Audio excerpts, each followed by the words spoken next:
There's something happening in your mind right now. As you read this, part of your brain is deciding whether to keep focusing or to switch to something easier. That calculation happens countless times a day, and it's eroding your capacity to do what truly matters.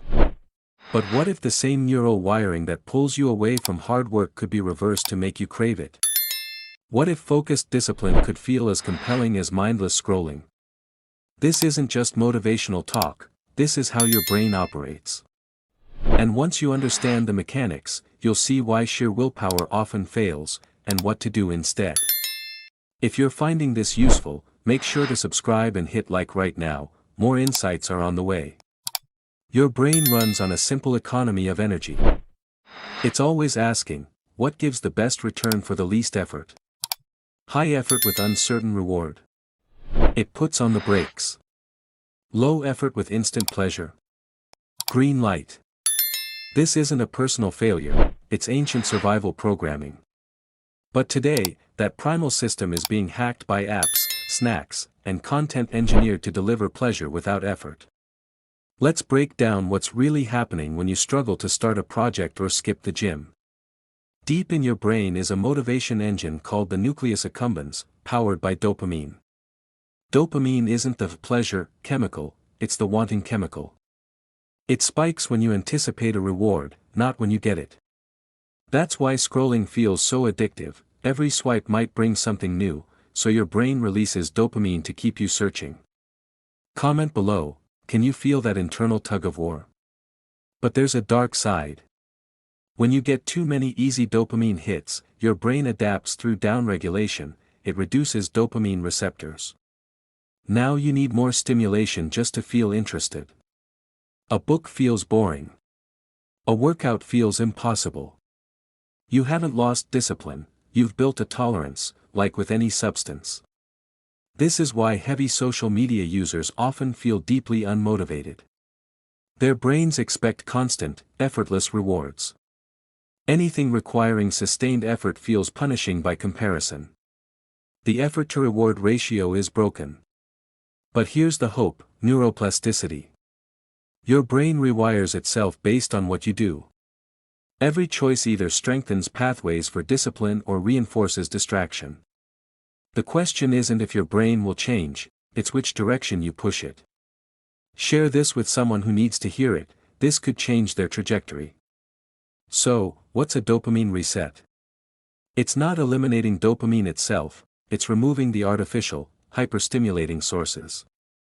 Imagine your dopamine system as a dimmer switch cranked to max brightness until normal light seems dark. A reset turns the dial down so your brain can recalibrate. When you strip away easy pleasure, something remarkable happens, dopamine receptors begin to upregulate. They become more sensitive. Activities that seemed boring start to engage you again, completing a task, the energy after movement, the calm of focused work. You're not becoming someone new, you're returning to baseline. Most people fail because they rely on willpower alone. But willpower drains quickly. Instead, you must prepare for the transition. For the first few days, you'll feel restless, irritable, maybe anxious. This isn't weakness, it's withdrawal. Discomfort means the process is working. Your brain is adjusting. Push through. Like this if you're committed to taking back control of your focus. Here's your practical plan. 1. Identify your highest dopamine activities, the things that give intense stimulation for minimal effort. For most, it's the phone, social media, short videos, gaming. It could also be junk food, online shopping, or other quick pleasure sources. 2. Remove them temporarily, not forever. Choose a time frame, 3 days minimum, 7 is better, 14 is transformative. Create artificial scarcity for easy dopamine. 3. Replace them deliberately, don't leave a void. Engage in slower reward activities, read a physical book, cook a meal, walk without headphones, exercise without audio, journal by hand, have a real conversation.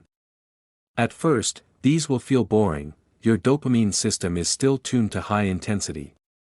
But as you persist, your brain learns to release dopamine in anticipation of these activities too. You're retraining your reward system. Key distinction: pleasure versus satisfaction. Pleasure is immediate, external, and fleeting. Satisfaction is delayed, internal, and lasting. Modern life floods us with pleasure but leaves us empty of satisfaction. A dopamine reset shifts your focus from seeking pleasure to building satisfaction. And satisfaction actually produces more dopamine over time. When you accomplish something difficult, your brain releases dopamine, serotonin, and endorphins, a powerful, lasting cocktail. This is the runner's high, the creator's flow, the deep contentment from discipline. Subscribe and hit the bell so you don't miss part 2, where we dive into environment design. Neuroscience confirms this: delayed gratification strengthens the prefrontal cortex, your planning, decision-making, and self-control center. Instant gratification activates the limbic system, the impulsive, emotional brain. Every time you choose discipline over distraction, you upgrade your mental operating system. After a proper reset, you'll notice your attention span expanding. Clarity returns. Decisions come faster. You'll have more energy, free from dopamine spikes and crashes. You'll even feel genuine excitement about tasks that once felt like chores. But this isn't a one-time fix. Your brain will always drift toward easy rewards. That's why you need systems that make discipline the path of least resistance. Environment design is crucial. Keep your phone away from your bed. Delete social media apps, use website blockers. Make healthy food convenient, junk food inconvenient. Lay out your workout clothes the night before. Every barrier between you and distraction is a vote for the person you're becoming. Share your plan in the comments, let's build accountability together. Don't overlook the social component. The people around you shape your dopamine baseline. Surround yourself with those who value focus and deep work. Seek communities and accountability partners that reinforce the behaviors you want. Some of you may think, this sounds miserable. That's the trap, you're seeing it from a hijacked brain's perspective. From the other side, discipline feels easier than distraction. Distraction leaves you empty and anxious, discipline leaves you accomplished and in control.